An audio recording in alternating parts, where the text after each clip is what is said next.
क्या है? भक्त वो है जो किसी भी क्षण अपनी किसी भी क्रिया से भगवान को दुख नहीं देता। भगवान का सुख मेरा सुख है। भगवान का सुख को जो अपना सुख समझता है वो भगवान के दुख को भी अपना दुख समझता है। भगवान उसके साथ रहते हैं। आप भगवान के प्यारे हो, भगवान की कथा सुनते हो। ऐसा निश्चय करो कि हम जीवन में जो भी क्रिया करेंगे वो क्रिया हम भगवान के लिए करेंगे। शास्त्र कहता है कि जिस घर को छोड़ना नहीं है वो घर को छोड़ना नहीं, छोड़ कर के जीव कहाँ जाएगा। घर को छोड़ना नहीं है लेकिन मन में घर को रखना नहीं है। शास्त्र कहता है कि गोपियों ने घर को नहीं छोड़ा, गोपियों ने वस्त्रों को नहीं बदला, गोपियों ने अपना हृदय बदला है। वस्त्रों को बदलने से कोई साधु नहीं होता। सब वस्त्रों को संन्यास अच्छा संन्यास नहीं है। प्रेम संन्यास द्रव्य है। गोपी प्रेम की भुजा है। गोपियों की एक एक इंद्री भगवान की भक्ति करती है। गोपियों का आदर्श अपने सामने रखो। गोपियों के ने जिस प्रकार घर में रख करके भगवान का स्मरण करो और चिंतन किया जाता है, उसी प्रकार हमको आपको सभी को घर में रह करके घर को भगवान का मंदिर मान करके भगवान का संत कीर्तन तथा स्मरण करना हो। शास्त्र कहता है कि धर्म करो, जो धर्म करता है वो सुखी हो जाता है। धर्म क्या है? मानव जीवन भगवान के लिए मिला है। मानव जीवन भगवान की सेवा के लिए मिला है।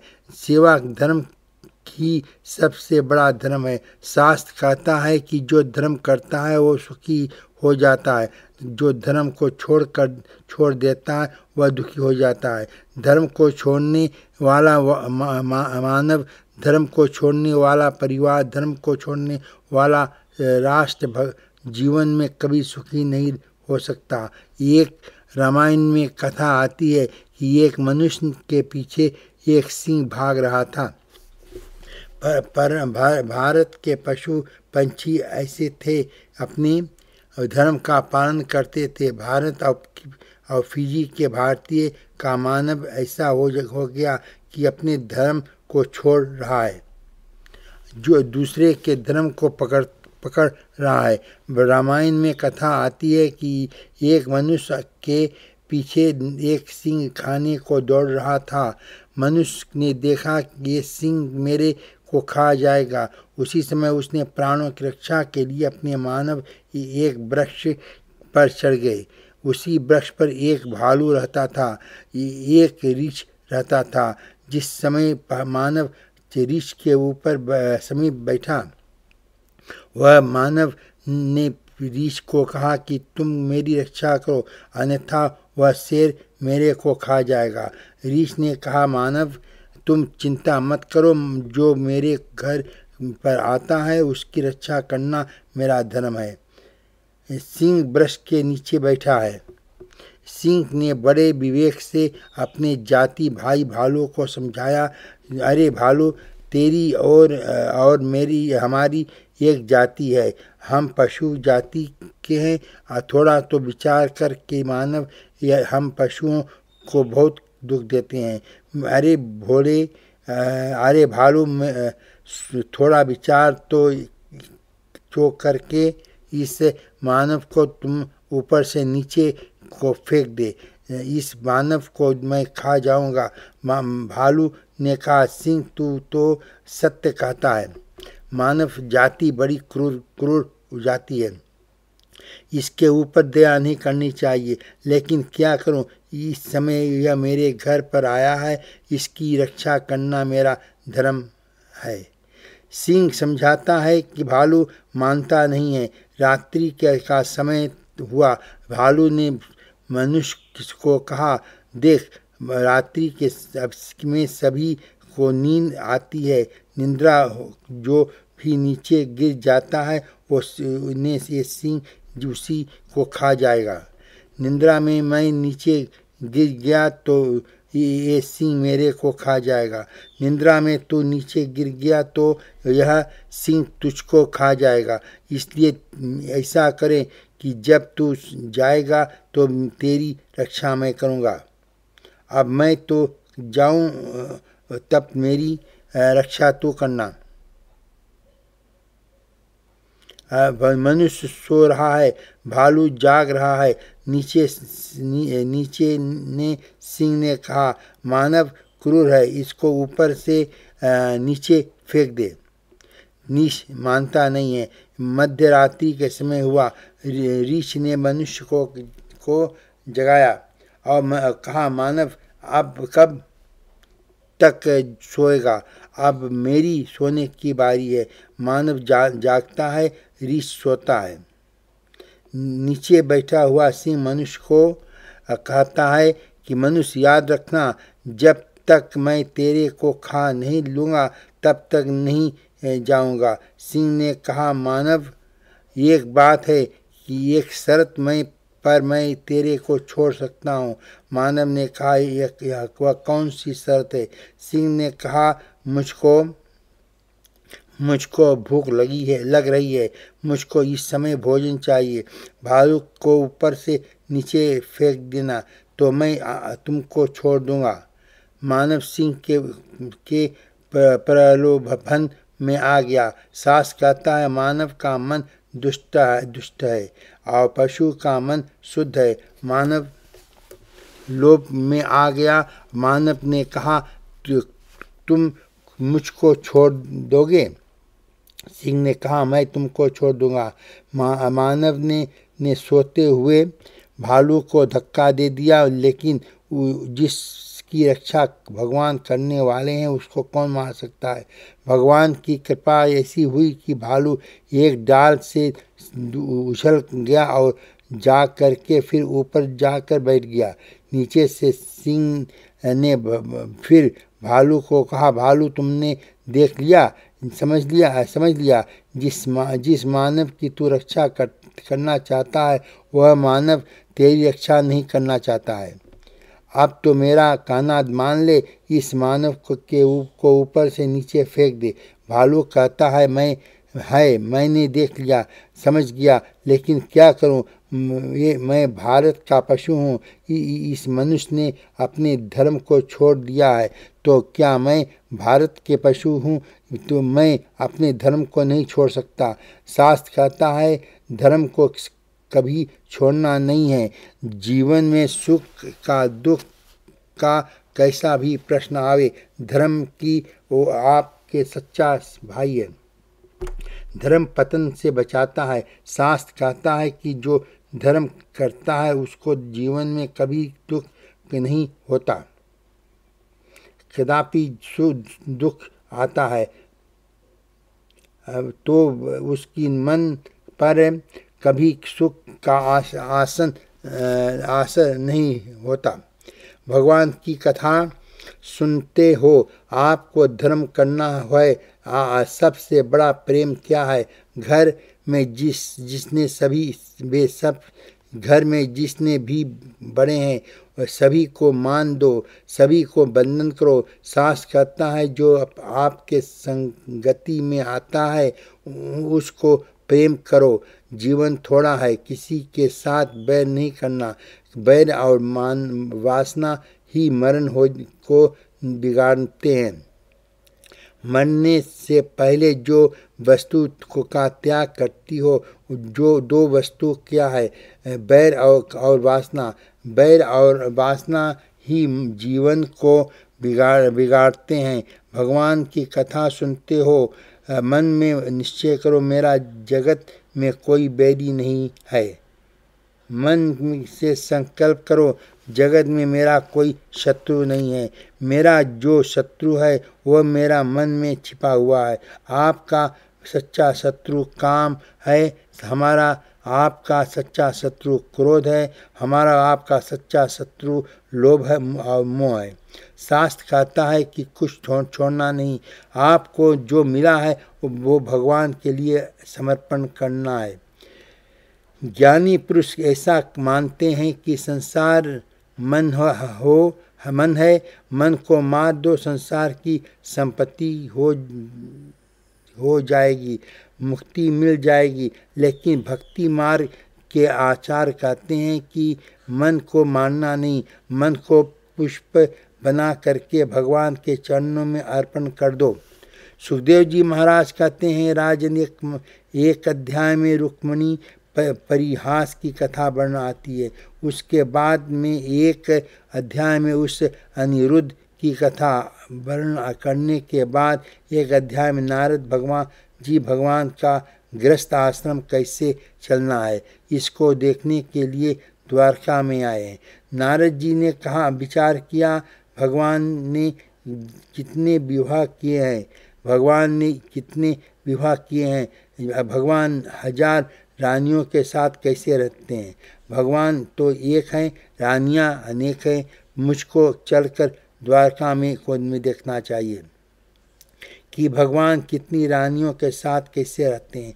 देवर्षि नारद जी ने विचार किया कि आज द्वारका में जाऊंगा। जिन रानियों ने भगवान नहीं होंगे, उस भवन की रानी को झगड़ा दूंगा और भगवान के साथ कलह करा दूंगा। नारद जी को कलह कराने की इच्छा होती है, लेकिन शास्त्र कहता नारद जी को कलह कराना भी आता है और नारद जी को कलह शांत कराना भी आता है। शास्त्र में और मानव में इतनी ही अंतर है। संत जिसके घर में कलह कराते हैं, विवेक से उसको शांत भी करा देते हैं। मानव जिसके घर में कलह कराता है, उस कलह को शांत नहीं करना प्रसन्न होता है। नारद जी द्वारका में आए, भगवान समझ गए आज नारद जी मेरे गृहस्थ आश्रम में कलह जगाने आया है। भगवान ने अनेक भावनों को रचना कराई है। हर रानी को अलग अलग महल करने को दिए हैं। द्वारका किसी कहते हैं, द्वारका का एक भी ऐसा भवन नहीं है जिस भवन में भगवान नहीं है। द्वारका शब्द का अर्थ क्या है, थोड़ा विचार करें। शुभ शब्द है द्वारका, दीवार का शब्द है अर्थ। जहाँ भगवान निवास करते हैं उसको दीवार कहते हैं। द्वारका में कोई ऐसा नहीं है जहाँ भगवान निवास नहीं करते। नारद जी द्वारका में आए। नारद जी ने एक भवन में प्रवेश किया। नारद जी ने देखा भगवान प्रातःकाल को संध्या करते हैं। नारद जी ने दूसरे भवन में प्रवेश किया, देखा भगवान संतों के साथ सत्संग करते हैं। नारद जी ने एक भवन में प्रवेश किया, देखा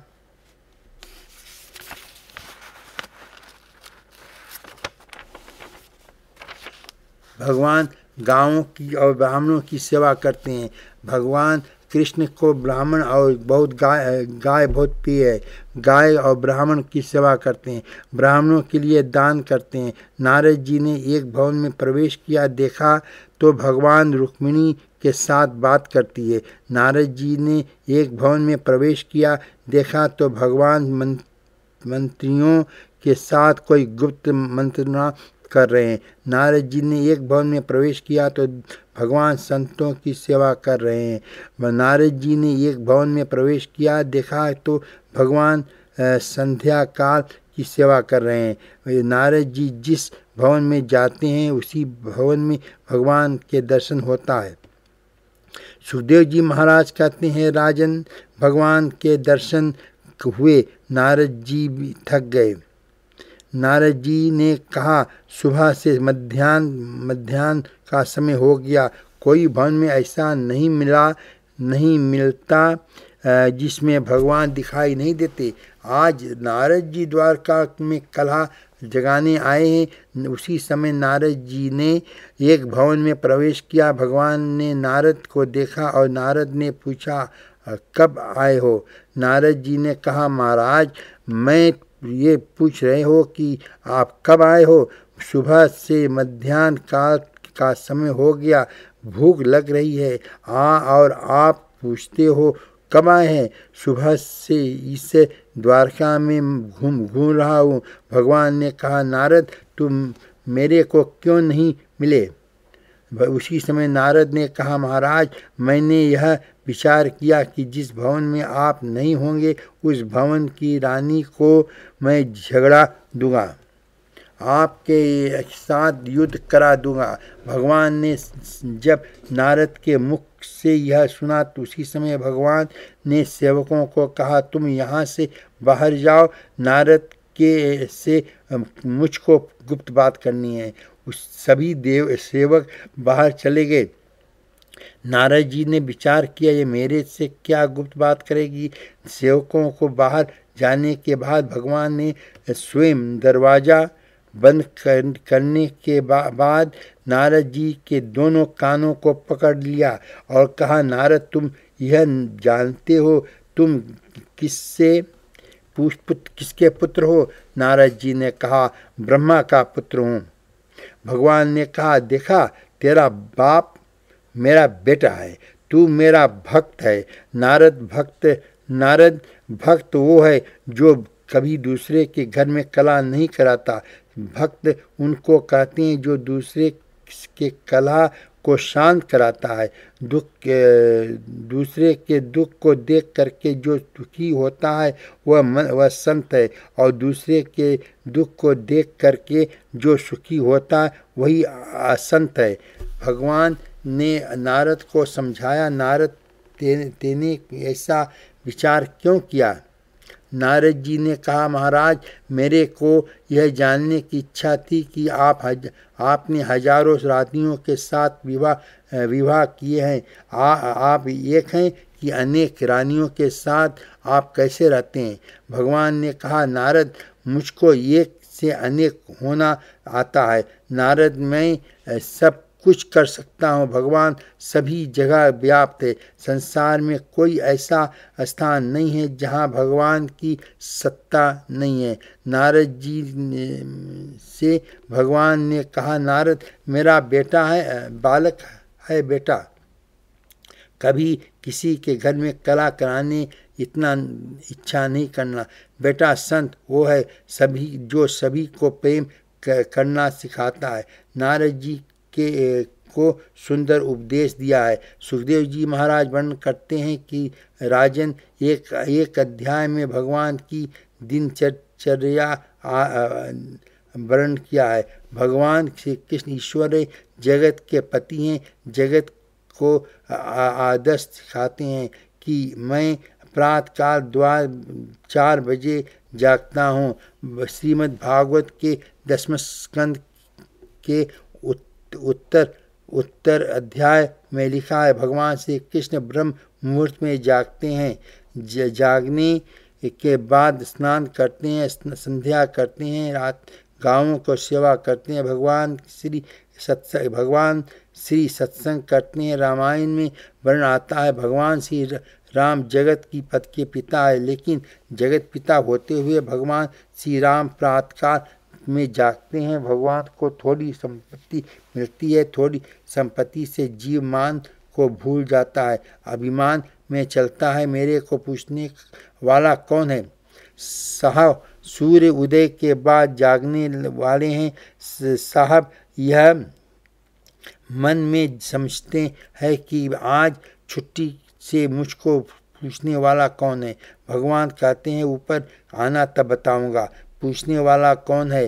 भगवान जगत के पति है। गोस्वामी जी लिखते हैं, भगवान सब जानते हैं। गुरु वशिष्ठ जी के मुख से सुनकर पुराणों में की कथा सुनते हैं। भगवान श्री राम भी सुंदर कथाओं का पान करते हैं। सुखदेव जी महाराज कहते हैं, राजन भगवान ने अनेक राक्षसों को वध किया। ब्रह्म वध करने के बाद भगवान कृष्ण द्वारका में विराजमान है। भगवान के मित्र हैं। जिसका नाम है सुदामा। सुदामा का नाम भगवान में नहीं है, भागवत में नहीं आता है। भागवत में तो इतना दिखा हुआ है कि भगवान के कोई मित्र है। अन्य पुराणों में सुदामा का नाम आता है, लेकिन भगवान का मित्र सुदामा का नाम नहीं आता। सुखदेव जी महाराज कहते हैं, राजन सुदामा नाम के ब्राह्मण थे, बड़े पवित्र ब्राह्मण थे। उनके एक पत्नी थी, उसका नाम था सुशीला। ऐसा नाम है जैसे वैसा ही उसका गुण भी है। शास्त्र कहता है कि मानव का जैसा नाम हो वैसा ही मानव का गुण होना चाहिए। ऐसा ना हो कि नाम है शांति और घर में करावे क्रांति। ऐसी शांति किस काम की? मैंने केवल उपहारण किया है। ऐसा नाम को हो वैसा उनका गुण होना चाहिए।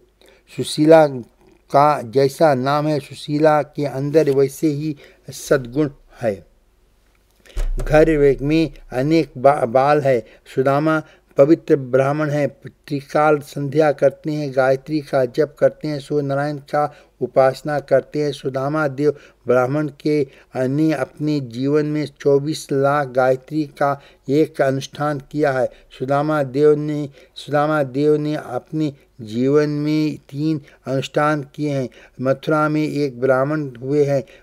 उन ब्राह्मणों ने अपने जीवन में 24 लाख गायत्री का एक अनुष्ठान होता है। उन्होंने अपने जीवन में 24 अनुष्ठान किए हैं। उन्होंने 6 करोड़ गायत्री का जप किया है। उसका परिणाम क्या हुआ? वो 9 ग्रह आकर उसको बात करते हैं। मथुरा में द्वारकाधीश का मंदिर लक्ष्मी चंद्र सेठ जी ने उस मंदिर को बनाया है। लेकिन जिस सेठ ने उस मंदिर को बनाया था, उसके यहाँ कोई बालक नहीं था। वह सेठ ने उस ब्राह्मण के पास गए, जिन्होंने 24 लाख गायत्री के 24 अनुष्ठान किए हैं। ब्राह्मण ने सेठ के मुख को देख करके कहा, सेठ जी क्यों आए हो? क्या चिंता है? मैं समझ गया आपके यहाँ बालक नहीं है, चिंता ना करो। मैंने कागज में जिसका कि लिख करके रख लिया है।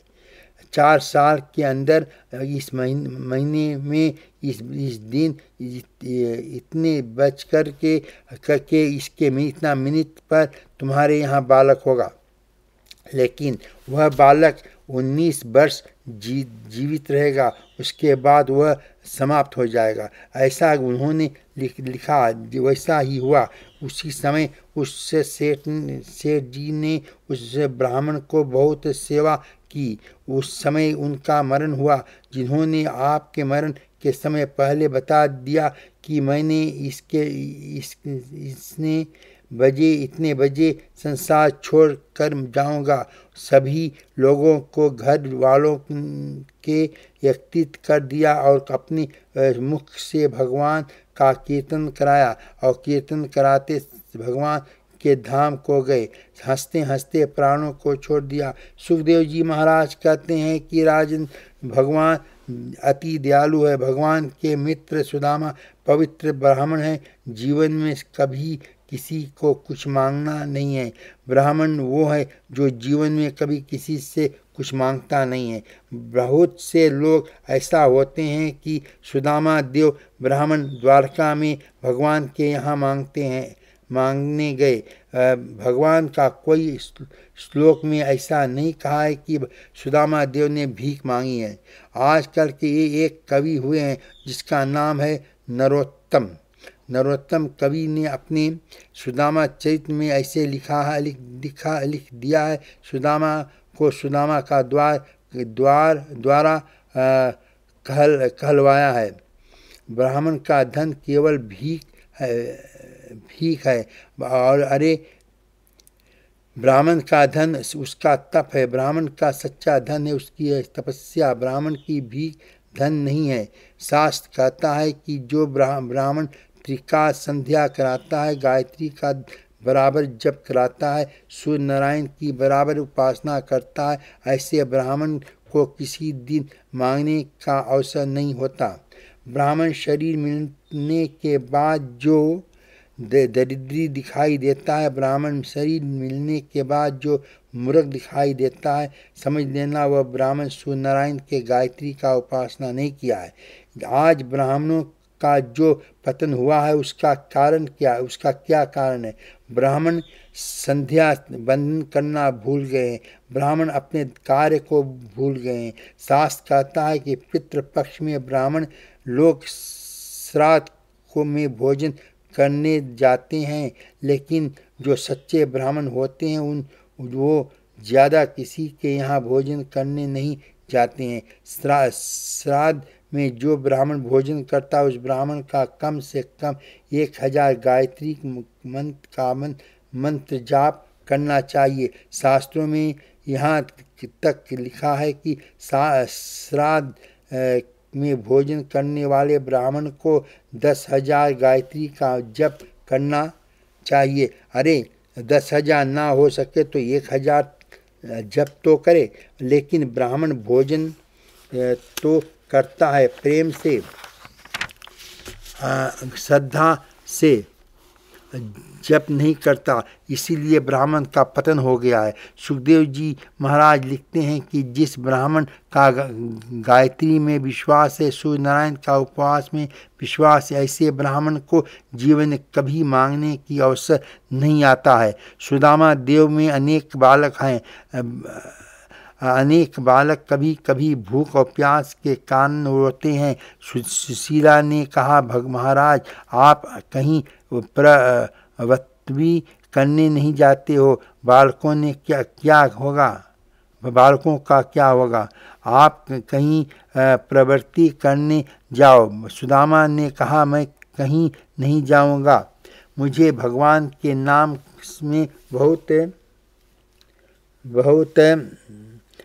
प्रीत है।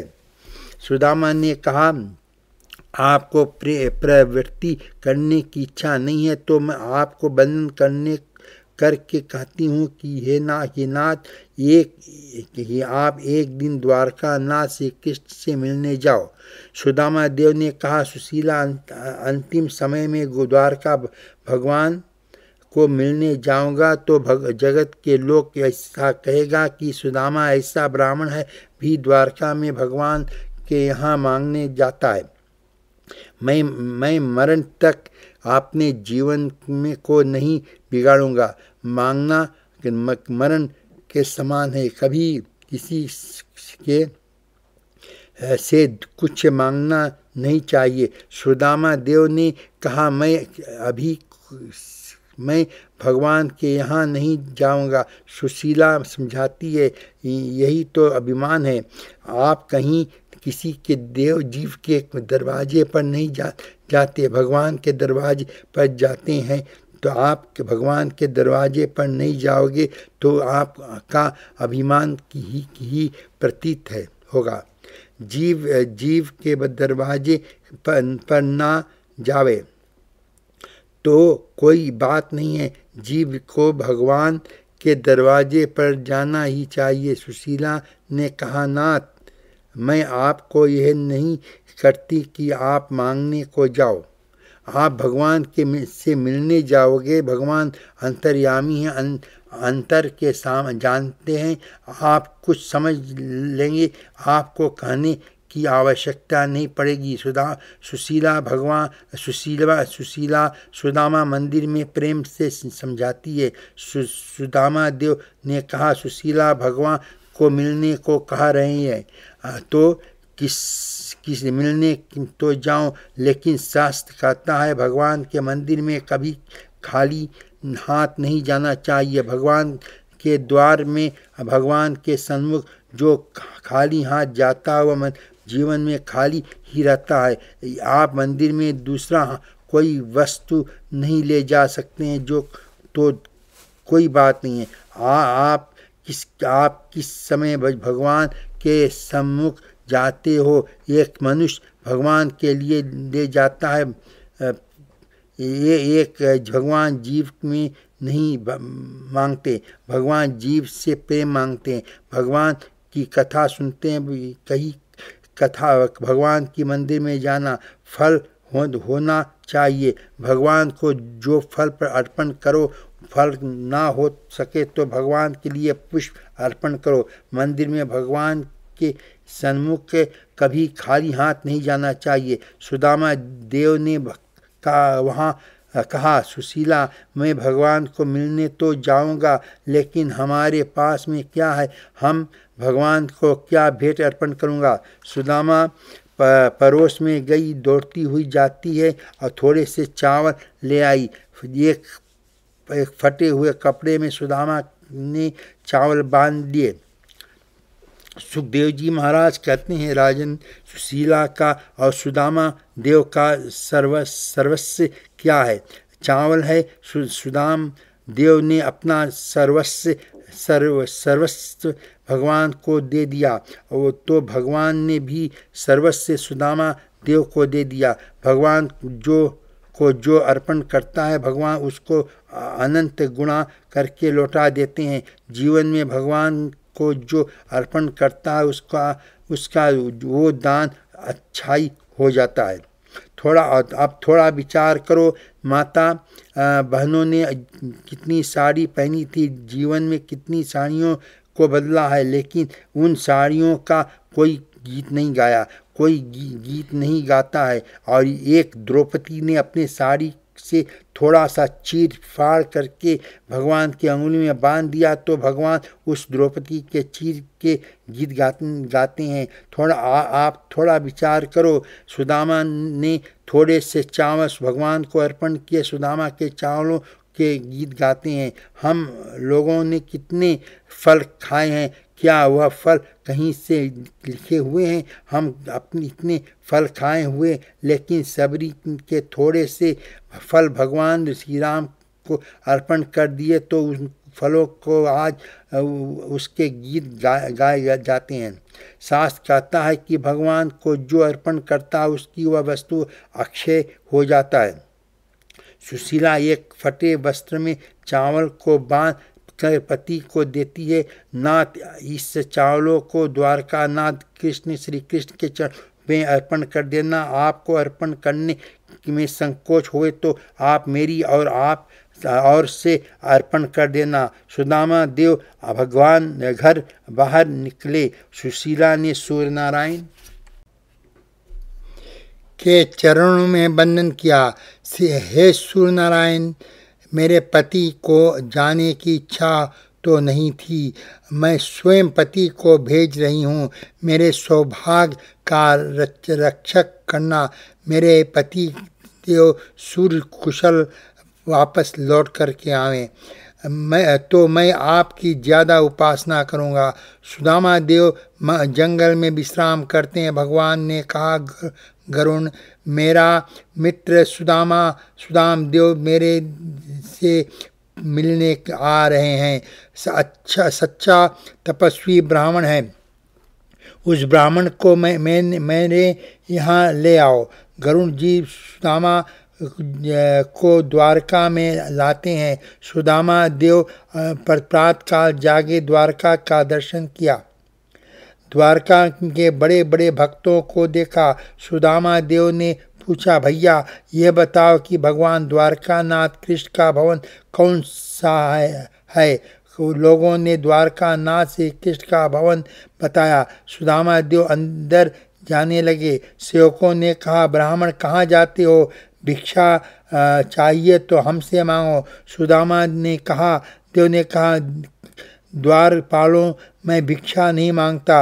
आज तक मैं जीवन में कभी भिक्षा नहीं मांगा है। मैं कुछ लेने को नहीं आया, मैं तो श्री कृष्ण को देने आया हूँ। सुदामा देव ने कहा, द्वारपालों, कृष्ण मेरे प्रिय मित्र है, मैं उनका मित्र सुदामा हूँ। हमारी बाल्यकाल का मित्रता है, मैं अपने मित्र से मिलने आया हूँ। जिस समय सुदामा ने कहा, द्वारपाल हंसने लगे। द्वारपालों ने कहा, भैया देखो, ब्राह्मण हो करके झूठ बोलते हो। महाराज आप कोई दान कम रखता हो तो हमसे कुछ मांगना की इच्छा करो हो तो हमसे मांगो, हम देंगे। हमारे भगवान की आज्ञा है लेकिन झूठ ना बोलो।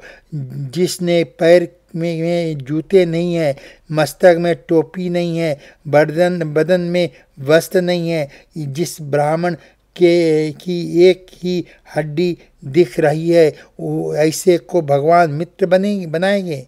सुदामा देव ने कहा, मेरा एक नियम है, मैं जीवन में कभी झूठ नहीं बोलता। मैंने जीवन में कभी असत्य भाषण नहीं किया है। तुम विश्वास ना करो तो अंदर जाओ, मेरी और से द्वारका नाथ के चरणों में निवेदन करो। और आपका बचपन का मित्र सुदामा आया है।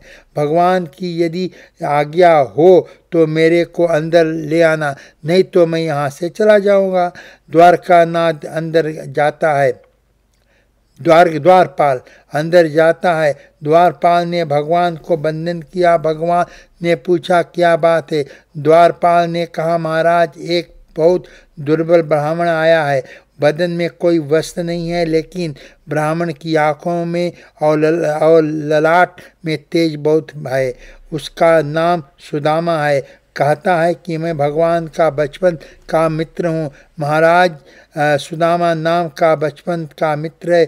जब भगवान ने कानों में सुना, शब्द हुआ, कहाँ है मेरा सुदामा, कहाँ है मेरा सुदामा। सारे राज का काम छोड़ करके भगवान दरवाजे पर आ करके देखते हैं। बचपन का मित्र भगवान ब्राह्मण के चरणों में गिर पड़े।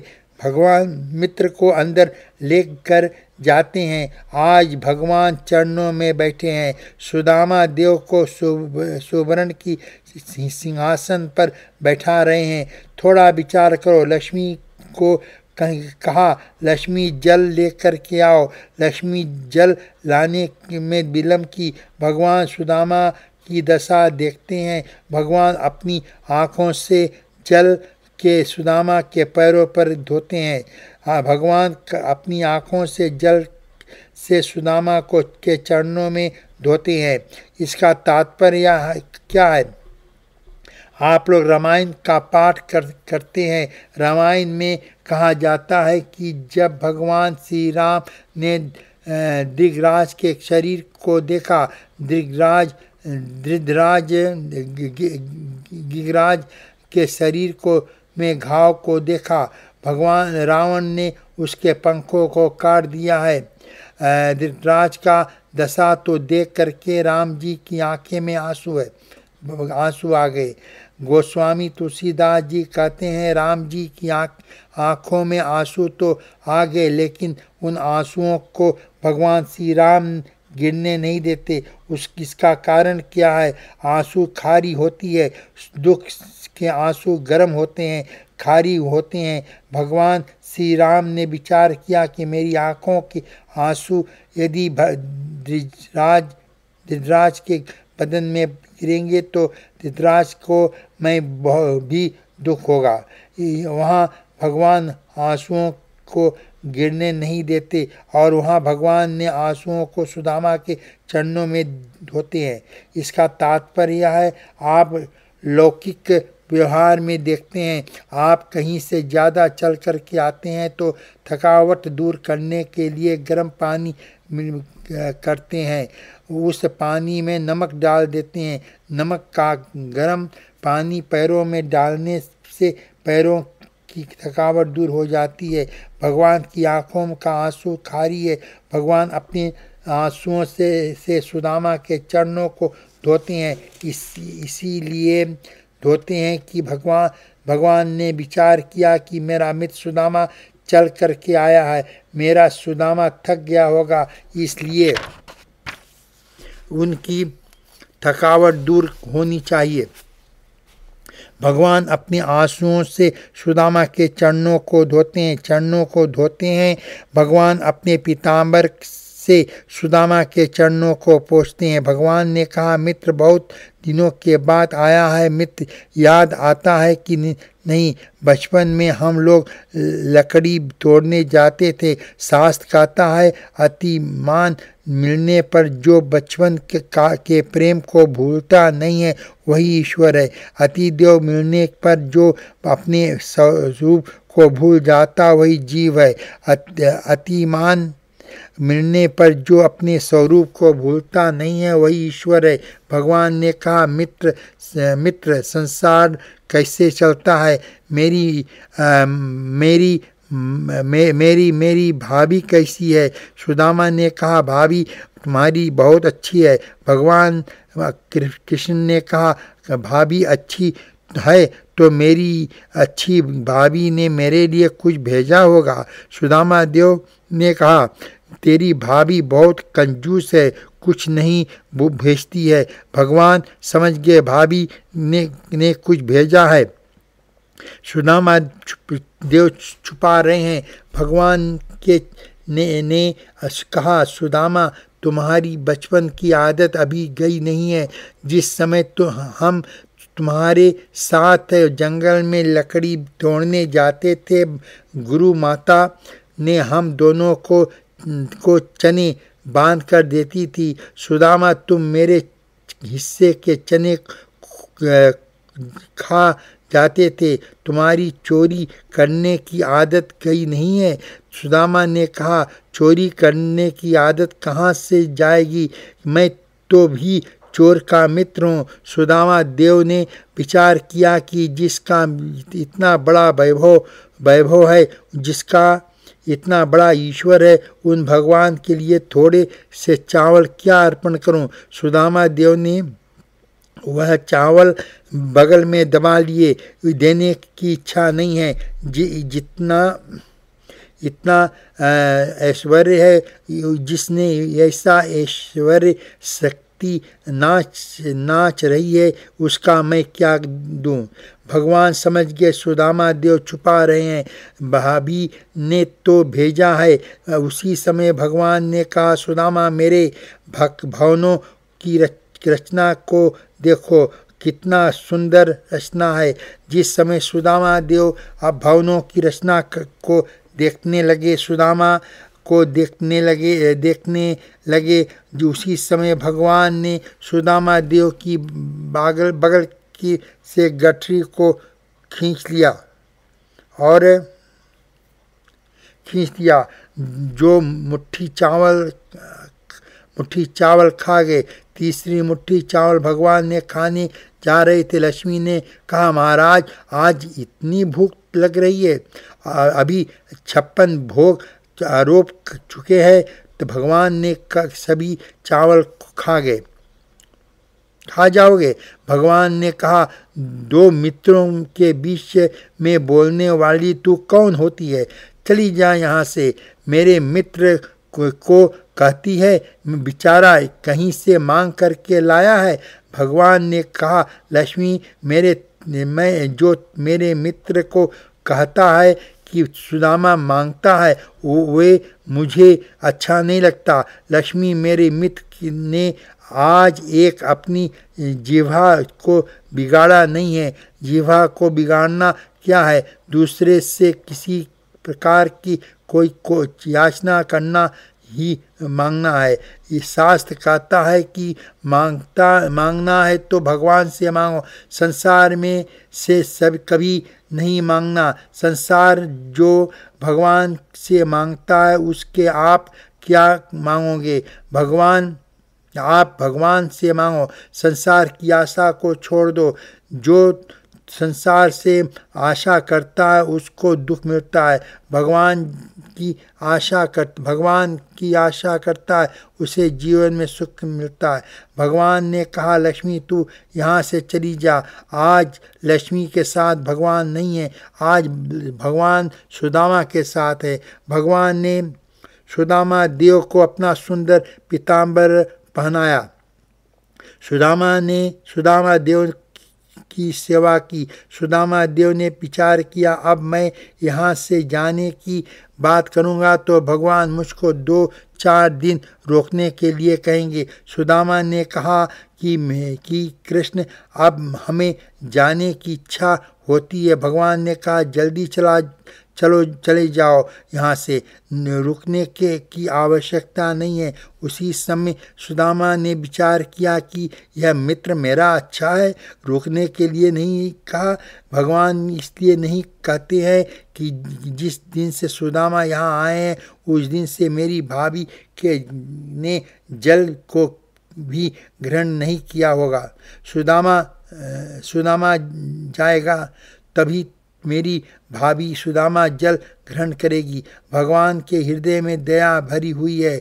भगवान ने कहा सुदामा जाओ, फिर भी कभी अच्छा हो तो आना। सुदामा देव चलने को तैयार हुए। भगवान ने कहा सुदामा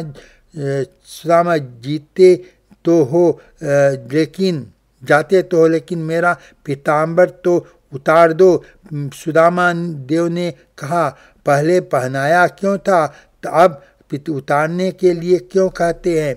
भगवान ने कहा सुदामा मेरे यहाँ से कुछ भी ले जाओगे तो जगत कहेगा सुदामा जैसा ब्राह्मण ने भगवान से जा करके कुछ मांगता है। सुखदेव जी वर्णन करते हैं कि राजन सुदामा देव अपने गांव को लौट करके आए। सुदामा देव की जहाँ झोपड़ी थी वहाँ एक सुंदर महल बन गया। उस भवन के दरवाजे पर सुशीला साड़ी पहनकर खड़ी हुई है। सुदामा देव लौट करके आए। सुदामा देव को अपनी झोपड़ी दिखाई नहीं दी। दरवाजे के पर सुशीला खड़ी हुई है, अंदर साड़ी पहन करके। आज सुदामा देव सुशीला को नहीं पहचान पाए। सुदामा देव ने कहा अरे बहन, क्या तुमने मेरी झोपड़ी, मेरे बालक, मेरी पत्नी को देखा है। सुदामा देव सुशीला ने से ही पूछते हैं बहन मेरी पत्नी को देखा है। सुशीला ने कहा महाराज क्या जिस दिन से द्वारका गए पत्नी को बहन बनाने लगे हैं क्या। सुदामा देव ने कहा सुशीला कहाँ गई हम अपने झोपड़ी, इतनी सुंदर साड़ी कहाँ से आई है। सुशीला ने कहा नाथ यही तो भगवान का चमत्कार है। जीव जब भगवान की ओर मुड़ता है उसके दिन भी बदलने लगते हैं। जीवन में सुख में जो शांति से भगवान का भजन करता है भगवान को उसकी सभी चिंताएं। जीवन में कभी किसी का सुख का दुख का कैसा भी प्रसंग आए कभी भगवान को भूलना नहीं। जीवन में सुख या दुख का कैसी भी प्रसंग आवे कभी अपना स्थिति को कभी बिगाड़ना नहीं। थोड़ा विचार करो, जीवन में परिस्थिति बदलती है लेकिन परिस्थिति बदलने पर भी जिसकी स्थिति है वही भगवान का भक्त है।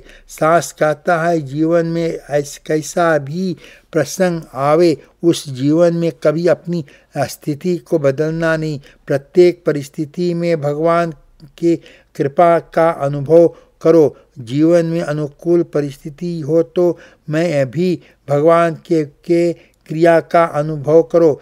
जीवन में प्रतिकूल परिस्थिति हो तो भी भगवान की कृपा कर मानो।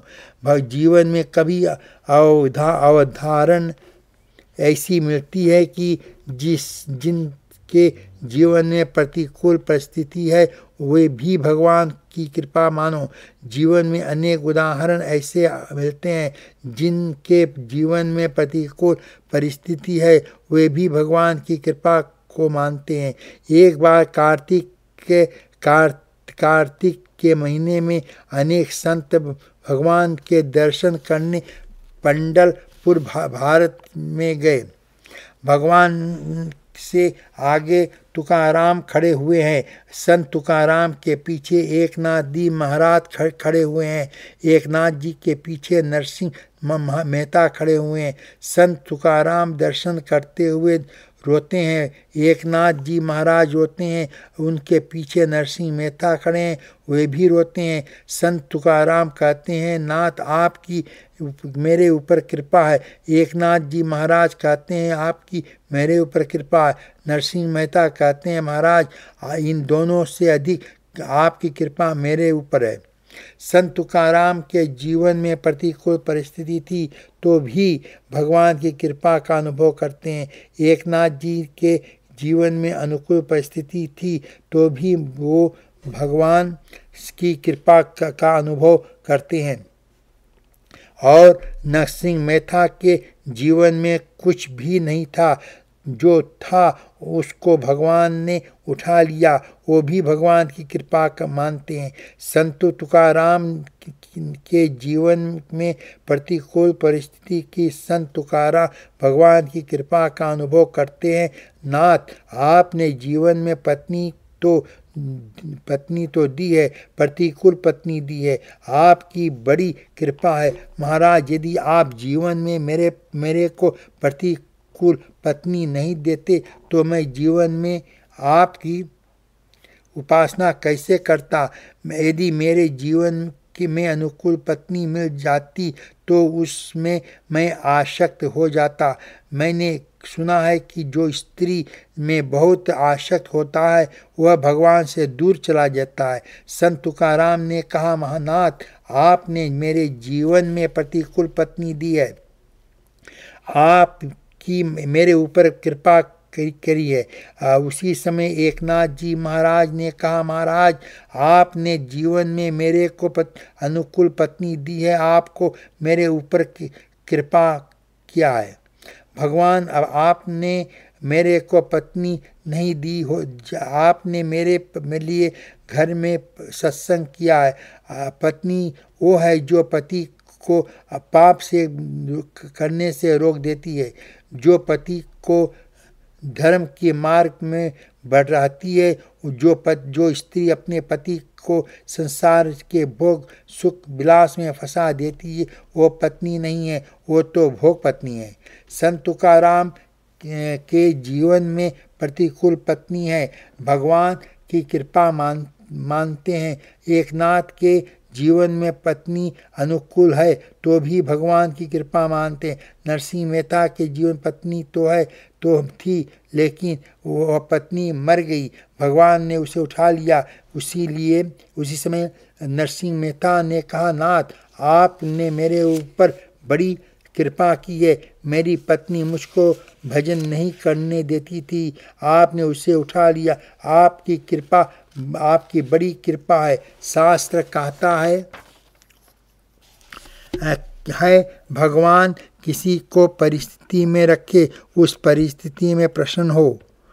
10वें स्कंद की समाप्ति पर वेद स्तुति की कथा आती है। सास कहता है, लोग जब राजा सोता है, राजा प्रातः काल में जब प्रकार गांव में सोता रहता है तो सेवक उसको जगाने जाते हैं। सेवक राजा के शरीर का स्पर्श नहीं करते। सेवक प्रातःकाल में राजा के समीप जाते हैं और राजा को यह कहते हैं कि महाराज सूर्योदय का समय हो गया, जागो। उसी समय भगवान क्षीर सागर में शेषनाग के ऊपर शयन करते हैं। तब वेद भगवान को जगाते हैं। जय हो जय हो जय हो। भगवान जब जागते हैं, जागने के बाद भगवान जब संसार को देखते हैं, भगवान की एक से अनेक होने की इच्छा होती है। 10वें स्कंद की कथा परिपूर्ण होती है। 11 स्कंद का में 31 अध्याय है। पहला जो अध्याय है वो यादवों की विनाश की प्रस्तावना है। सुखदेव जी महाराज कहते हैं, राजन एक बार पिंडारत तीर्थ में बड़े बड़े ऋषि ने तप कर रहे थे। यादवों के बालक वहाँ समीप में खेल रहे थे। यादवों के बालकों में एक श्याम नाम का बालक था। सभी ने उस शाम को साड़ी पहनाई और साड़ी पहना करके उस शाम को सभी यादकों के बालक ऋषियों के पास ले गए। ऋषियों के चरणों में जा कर के बंदन किया। यादकों के बालकों ने ऋषियों को कहा, महाराज, एक गर्भवती स्त्री को हम लेकर आए हैं। इसी गर्भवती स्त्री को यह जानने की इच्छा है कि मेरे पुत्र होगा या मेरे यहाँ पुत्री होगी। महाराज, आप तपस्वी हो, सब कुछ जानते हो, यह बताओ कि इस स्त्री को क्या होगा। उसी समय महाराज ब्राह्मण समझ गए, तपस्वी ऋषि समझ गए कि यादकों के बालक हंसी उड़ा रहे हैं। उनको क्रोध आया। ऋषियों ने यादकों को कहा, देखो, जिस स्त्री के यहाँ लेकर आए हो उस स्त्री को ना तो पुत्री होगी और ना पुत्र होगा। उस स्त्री के एक मूसल होगा जो मूसल तुम्हारा नाश कर देगा। जब भगवान का श्राप हो गया तो यादकों ने बालक घबराने लगे। और सुखदेव जी महाराज कहते हैं कि हे राजन, भगवान ने ब्राह्मणों को निमित्त बनाया। ब्राह्मण को निमित्त बना करके भगवान ने अपने कुल की क्षपित किया है। और भगवान ने विचार किया कि आपने सामने अपने कुल की विनाश करके जाऊंगा तो मैं निश्चिंत हो जाऊंगा, क्योंकि मेरे जाने के बाद मेरे वंश में लोग ज़्यादा उत्सव मचाएंगे। दूसरे अध्याय में वसुदेव जी यहाँ नारद जी पधारे हैं। वसुदेव जी का स्वागत किया। वासुदेव ने नारद जी के चरणों में वंदन किया और कहा, महाराज, ये बताओ भगवान धर्म किसको कहते हैं। महाराज, ये बताओ भगवान के भक्त कितने प्रकार के होते हैं, यह मेरी सुनने की इच्छा है। उसी समय नारद जी ने कहा, वासुदेव, तुमने जो मुझसे प्रश्न किया है वही प्रश्न 9 योग सवरों ने निबी राजा से किया था। 9 योग सवरों ने निबी राजा से जो कहा था वही मैं तेरे को सुनाता हूँ। सुखदेव जी महाराज कहते हैं, राजन, 9 योग सवरी ने निबी राजा को कहा, नारद जी, वासुदेव जी को कहाँ भागवत धर्म वही है जो कि जीवन में आप जो भी कर्म करते हो वह कर्म भगवान के लिए करो। आप मन वाणी और कर्म से जो भी क्रिया करते हो वह क्रिया भगवान के लिए करो। मन वाणी और वचन से भी आप जो भी सत्कर्म करते हो वह सत्कर्म आप भगवान के लिए अर्पण करो। लेकिन याद रखना, भगवान को पुण्य का फल ही अर्पण हो सकता है।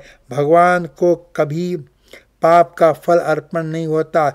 बहुत से लोग क्या करते हैं कि दिन में काला गोरा पीला करते हैं, रात्रि के भगवान के मंदिर में जाते हैं, $1-2 जेब में निकाले और भगवान को कहते हैं, मन वाणी और बन से मैंने जो झूठ बोला है वह कुछ काला पीला किया होगा, सबको आपको अर्पण करता हूँ। भगवान कहते हैं, अच्छा बेटा, पाप का फल मेरे को अर्पण करते हो, क्या भगवान का पुण्य का फल भी अर्पण करते हो? भगवान को आपका फल कभी पाप का फल कभी नहीं अर्पण करना। थोड़ा विचार करो, कोई प्राणी अच्छा काम करता है और अच्छा काम करने के बाद उसको पुरस्कार मिलता है, इनाम मिलता है। यदि वह प्राणी उस पुरस्कार को लेकर जाता है और तो ले जा कर के कर देता, और यदि पुरस्कार को लेने वाला प्राणी ये कहे कि मेरा मालिक जो पुरस्कार मुझे दे रहा है वह इस पुरस्कार को मैं नहीं लेता। यह पुरस्कार को सरकार के कोष में जमा कराना चाहता हूँ। तो उसका यह कैसा सत्कार का कोष में जमा हो जाएगा। अब आप विचार करो, किसी प्राणी ने किसी को मार दिया और मारने के वाले प्राणी को सरकार ने फांसी की सज़ा दे दी। वह अब उसको सरकार ने फांसी की सज़ा सुनाई। वो प्राणी ये कहे कि जो सरकार मुझे फांसी की सज़ा देती है वह फांसी की सज़ा को सरकार को अर्पण करता हूँ, तो क्या सरकार उसको स्वीकार करेगा? सरकार कभी भी उसको स्वीकार नहीं करेगी। सज़ा तो मानव को स्वयं भोगनी पड़ती है। शास्त्र कहता है कि पुण्य का फल भगवान को अर्पण करो, और लेकिन पाप का फल स्वयं भी भोगना पड़ेगा। मन, वाणी और वचन से भगवान की सत्कर्म अर्पण करो। मन, वाणी से बचपन से किया हुआ पाप भगवान को अर्पण नहीं हो सकता। अपना सत्कर्म भगवान के लिए अर्पण करो। आप लोग कहते हो संकल्प करने के बाद नमः बोलना चाहिए। हमारा शास्त्र तो कहता है कि जीव को सभी कुछ भगवान के लिए अर्पण करना चाहिए। पुण्य भी बेड़ी के समान है। पाप लोहे की बेड़ी के है तो पुण्य सोने की बेड़ी है। पाप और पुण्य दोनों बंधन है। पाप का फल जीव को स्वयं भोगना पड़ता है और पुण्य का जीव भगवान को अर्पण करता है कि पुण्य का फल मैं भोगना नहीं चाहता। पुण्य को आप ग्रहण करो, मैं पाप का फल भोगूंगा। सुखदेव जी महाराज कहते हैं, राजन, भगवान धर्म उसको कहते हैं जहाँ दृष्टि जाती है वहाँ भगवान का दर्शन करो। भगवान की सेवा जीवन में कुछ भी नहीं है। जिन भगवान की आप सेवा करते हो, जिन भगवान की आप पूजा करते हो, जिन की आप प्रार्थना करते हो, जिनका नाम आप जप करते हो, वह भगवान सभी जगह व्याप्त है। जहाँ दृष्टि जाए वहाँ भगवान विराजमान है। ऐसा समझ करके भगवान के लिए वंदन करो। सुखदेव जी महाराज ने कहा, राजन, 9 योगेश्वरों में निवि राजा को कहा, निवि राजन, भगवान के 3 प्रकार के भक्त होते हैं। उत्तम, मध्यम और प्रकृत उत्तम भक्त होते हैं जो सभी में भगवान का दर्शन करते हैं। मध्यम भक्त होते हैं जो भगवान के साथ प्रेम करते हैं और पकवान के समय प्रेम करते हैं, वह भगवान के विरोधी है। उनसे दूर रहते हैं जो भगवान के मध्यम भक्त कहलाते हैं।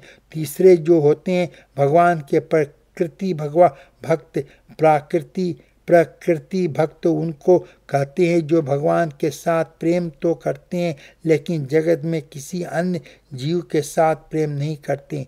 9 योगेश्वरों ने राजा का माया का स्वरूप बताया। निवि राजा ने 9 योगेश्वरों को पूछा, माया को कैसे मार करना चाहिए? 9 योगेश्वरों ने कहा, माया को पार करने की इच्छा है तो किसी को मन में से गुरु मानो। गुरु किए बिना कोई भवसागर को पार नहीं जा सकता है। गुरु किए बिना कोई भवसागर पार नहीं जा सकता है।